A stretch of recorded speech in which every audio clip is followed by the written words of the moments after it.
Welcome back to Next Chapter's Retiree. I'm here with Joe today, and we're going to discuss his journey to retirement. Joe, welcome to the show, and thanks for accepting my offer and being on the show today. Yeah, thanks for inviting me. I'm excited to be here and handle a few questions from It's just a few. So you. the first question is, what was your profession, and when did you retire? I retired in 2019, the very beginning, January. I was a degreed engineer, but I quickly went into manufacturing management. So I was a manufacturing manager, leader.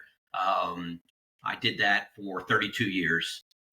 Think of a large steel mill, but I actually worked in a large aluminum complex with a few thousand people at it. And I worked for the same company my entire career, 32 years. That's very good. Unusual sometimes, but that's very good. The same company. And was there anything that motivated you to pursue that profession? I mean, sometimes I know it's the career path via college. No, I just stumbled through it. I went into college trying to focus on science, and a couple people in my dorm were engineers, and I was kind of attracted to what they were studying. Um, that coupled with, I had a high school chemistry and physics teacher that was outstanding. Her name was Maria Hankins, and she introduced me to the term engineer. I'd never even heard of that as a sophomore, junior in high school, and I just felt I had a desire and a knack for looking at things and finding a better way. Always finding it's not always a good skill to have around the house. There's always a better way of doing something. That's rough on your wife sometimes. But Yeah. I just felt I'd like to solve new problems and be out with people, and engineering was a great lead for that. And then like I said, I went into management really because I loved engineering so much. I wanted to have more control and more input on what the team worked on, what the team of engineers worked on. Very good. So you retired 2019. If you could start over, what would you do different to prepare yourself for retirement? Oh yeah, there's always something to do better, right? One of the things I did well is I lived within my means and I started saving early. When I was 22, I started putting money in my 401k and just forgot about it. Put it in some investments and basically lived 32 years and then looked at it.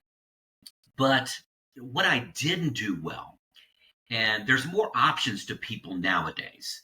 Yes. I put everything in pre-taxed 401k.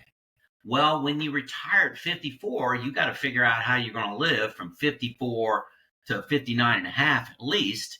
And then even after that time, when you're taking money out, it's taxed at ordinary income.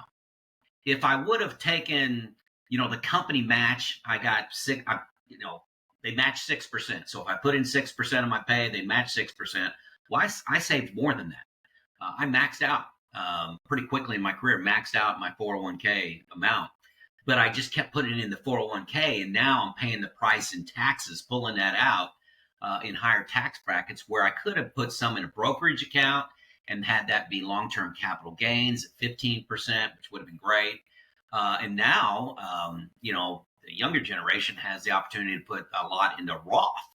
And I retired with zero in Roth and very little in a brokerage account. So that's management of taxes is Yes. something that I just had no vision of and didn't have time to look at it. Yeah. I'm embarrassed to say that I got surprised by taxes. Thanks for sharing that with us. Actually, I just had that pre-tax and tax conversation with a good friend of mine who's thinking about retiring within the next 2 to 3 years. So coming up to retirement, what were your biggest fears, or did you have any concerns about the actual retirement process or retiring? Well, like most people, I was a little naive. You only do this one time. And my fear was running out of money, just like everybody else's. And no matter how much money you got, your spending is what matters. So, people that have, 500,000 and people that have 5 million have the same fears because their, expenses are different. but running out of money. Am I retiring into a horrible market like the lost decade, 2000 to 2010? We got this big, deficit and national debt. Is we're going to go into a problem like that? And while I jump out of the workforce, how easy would it be to go back into the workforce if my portfolio went down 50%? All those things going through your head. Yeah. Um, Quickly I got comfortable with that. I've been retired 7 years now, and it's all fear. But once you start, living month to month and managing your money, you get used to that. And like, okay, I really don't have that fear right now because I got a Good. pretty good, I manage buckets of money. I got bucket one money. I got some, you know, about 20% of my Good. savings just in fixed that I can handle a pretty long bad market. So I'm prepared for that. Now my focus is health span. And health span is a new term for a lot of people that, I've been trying to push out there. I didn't invent it, but lifespan is different than health span. How long are you going to be healthy? And you be able to walk the beach, climb that mountain, go on that, international cruise or whatever you want to do, play pickleball. Health span is a big deal. Yes. And there's a lot of people in their 70s that, don't have, they sit on the couch. Yeah. And, do you want to live the last 10, 15 years of your life in a nursing home? A lot of that's luck, but some of it's choices. And I just don't want my health span to end too soon and it be my fault because I didn't exercise, eat right, things like that.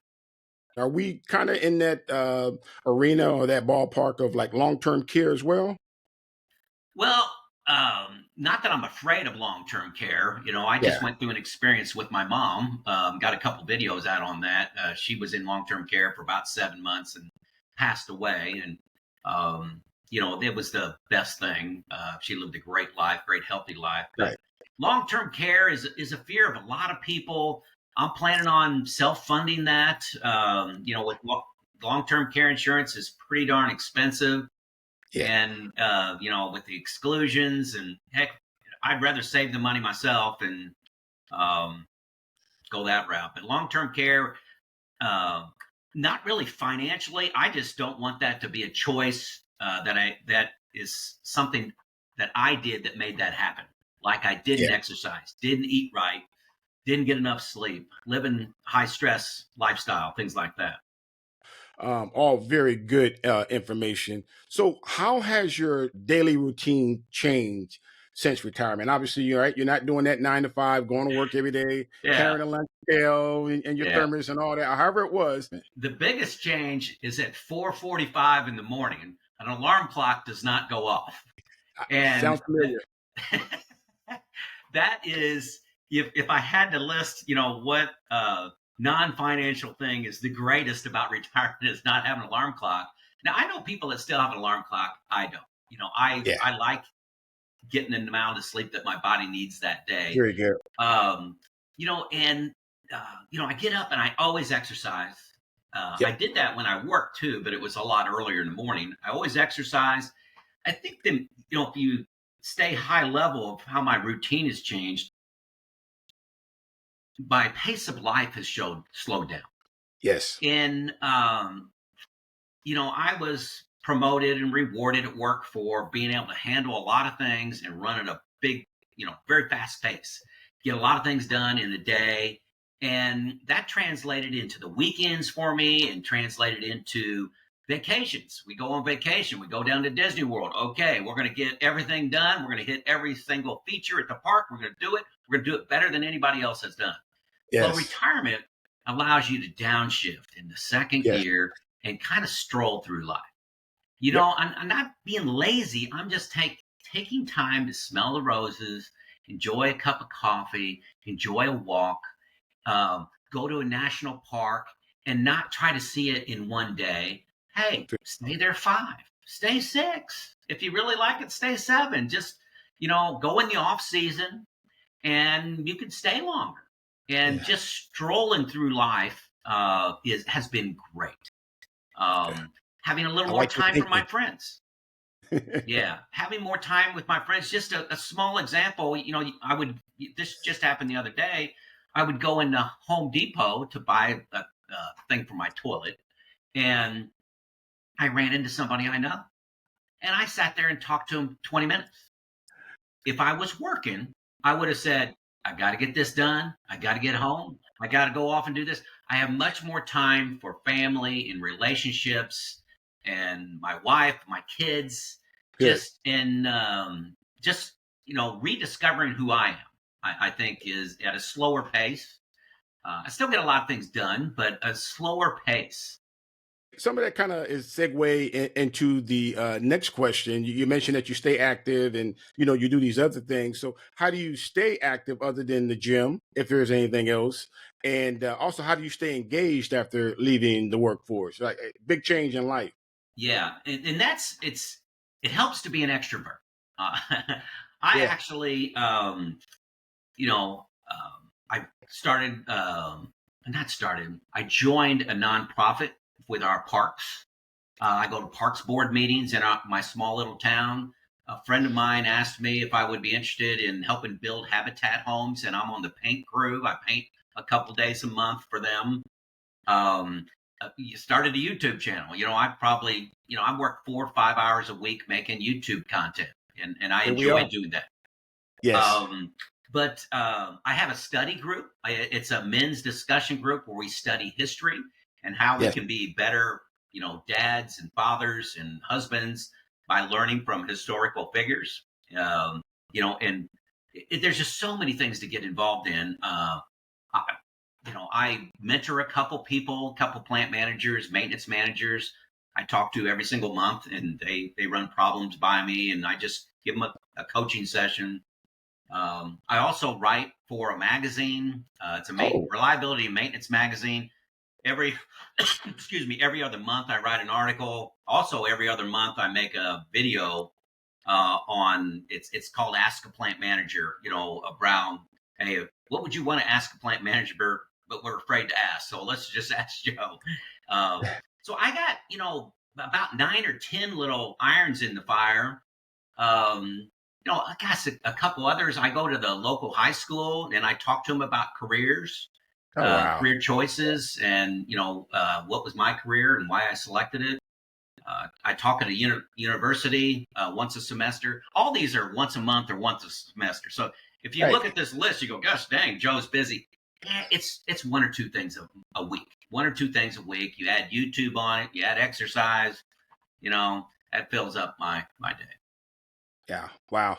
Sound like you're doing some great things, not just with the family, but the your community as well. So hats Yeah, off, man. I man, commend. giving back. I'm not unusual. A lot of retirees, just like you look back and say, "Hey, I have some things to offer people to help them not stumble through life like I did, to not be as afraid of retiring." What it always makes sense to keep working financially. It always makes sense to work till you're 80. But here's one man's journey of what they decisions they made along the way. And even high school kids, helping them make a career choice. All of them are 17 years old trying to decide what they want to do the rest of their life. If I can help that, I love it. I love doing it. Very good. So we know about the 4:45 alarm clock, right? What else do you enjoy that you couldn't enjoy when you work? If you were to pick one thing. The second, other than the alarm clock and exercise in a slower pace, and I hinted at it earlier. It's I call it slow travel. My wife and I, we don't do this every travel vacation, but once we got in a car, we went down to Texas, New Mexico, Oklahoma. Never been to that part of the country, and I Yeah. had zero reservations. Zero. There, I knew the national parks that were in the area. We just drove down there, went to Waco, Texas, and saw where Chip and Joanna do have their little thing there on their uh, home remodeling. Went to Big Bend National Park, White Sands, and stayed as long as we wanted. Skipped some Yeah. things. I went to Roswell, New Mexico. I really Yeah. enjoyed that alien museum. But just, I call it slow travel. Not Yes. just you're not trying to pack everything into a week. We've gone on several 3-week vacations and we just didn't have an agenda and didn't know when we were coming back. You mentioned Texas, Oklahoma, New Mexico. I have to ask, did you go over into Arizona? Well, I've been to Arizona before, so that was we kind of avoided that because I've been there. Um, yeah, yeah, it was. Arizona's great. Utah's great. Yes. But it was this Texas. Oh, it was this. I got a little map here on my wall where I've been, and that was Okay. just a big empty spot. So I said, "Hey, let's just go." I watched YouTube videos of top 10 things to do in Oklahoma, top 10 things to do in Texas, and kind of say I'd like to do these things, but we just show up at a hotel, in October and say, "Hey, what do you got?" I inquired about Arizona because I'm familiar with that little trisector or quadrant, New Mexico, Oklahoma, Yeah, and then like the northern part of Arizona, like Flagstaff, northern Arizona, yeah, where a lot of people, which a lot of people don't know, it actually snows there. So I was right. just curious. It sounds like some good traveling and some Yeah, good flat sites to see. my wife and I do like to travel. We'll take 4 or 5, sometimes even 6 2-week vacations, an occasional 3-week one in there. I've got kids, 4 kids, adult that live used to all live away and all over the country, like California and Virginia, Northern Indiana, North Carolina. We'd go see them, and then we'd go on a few trips, and we haven't taken anything international since COVID started, and I'd like to get back to Europe. And Next question is, what is it that you like most about retirement? you know, um, I've got to say it's the pace. I it may be hard for some people to understand because you didn't know me before, but I was rushing through life. And my kids, I spent a lot of time with my kids growing up. I don't regret any of that. I don't regret the job that I had, but it was time for just a new chapter. It was time for, hey, I really I was at the top of my game and top salary when I retired. Yeah. And I just said, hey, I've got more money than I ever dreamed I would have, growing up, fairly modestly. And what would I do if I can control my own time, controlling Yeah. my own time at my own pace, and just enjoying a conversation, just like Yeah. we're having now, enjoying a walk instead Yeah. of like it being an accomplishment that I need to get that exercise routine done so I can get to work by 7 o'clock, so I can get this done by 9 and I can hit this and go.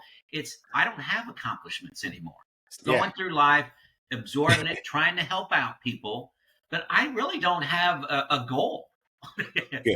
So so we're down to the last question, and the last question is, you mentioned you do I'm gonna call it mentorship with some of the folks that either you work with or in the professional as well as some of the high school students. But what wisdom would you give someone approaching retirement? Make sure you look at aspects of retirement beyond money. The money stuff, I spent 10 times the amount of time on that than I needed to because I was an engineer and wanted to know how can my plan fail. And I'm soaking up all the information from YouTube and in books and in conversations. But there's so many other aspects to retirement. Once the it is once the money thing starts to feel comfortable to you and you get a routine, what are you going to do? Most people grossly underestimate the amount of time they're going to have in retirement. They think, hey, I'm not going to be at my job and commuting 9 hours a day. So what am I going to fill 9 hours a day? That's not what you have to fill because at night, you're not tired.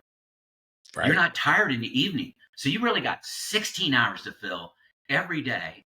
And then you got the weekends. And it's amazing how much work occupies my mind. When I was working in the evenings, I'm thinking of ideas, thinking of emails, thinking of conversations. Sunday night, you're starting to think. But so for my coaching to people early retirement is one, think beyond money. There's a lot of great YouTube content creators out there. Hey, I got 954 videos out there Yeah. of what goes on besides money, and there's a lot. How are you going to find purpose? How are you going to start a social group? You want to start a history group? I talk about how I did that. It's just much more than money. And how are you going to have an impact? How are you going to give back to others? So many people, it's sad to me, people retire and then they say they're bored. I'm like, you've got to be kidding. Bored. Yeah. I need to tell people no all the time. I mean, weekly, I'm telling two or three people I can't do that. I can't commit to that because there's so many opportunities to give back and to help others and be involved in a nonprofit. Think past money. The second thing I want to add, and it's because of what I said earlier, is you better start thinking about taxes. Yes. When you're a W-2 employee, taxes happen to you. It's, you're like complaining, oh, look how much money I had to pay in taxes. When you're in retirement, you got choices, and your choices have a lot of zeros associated with them. So if you're 3, 4, 5 years, start thinking about taxes. Where are you going to be pulling money from if you're, not 59 and a half, how much you're going to be paying in taxes on that, what do RMDs do,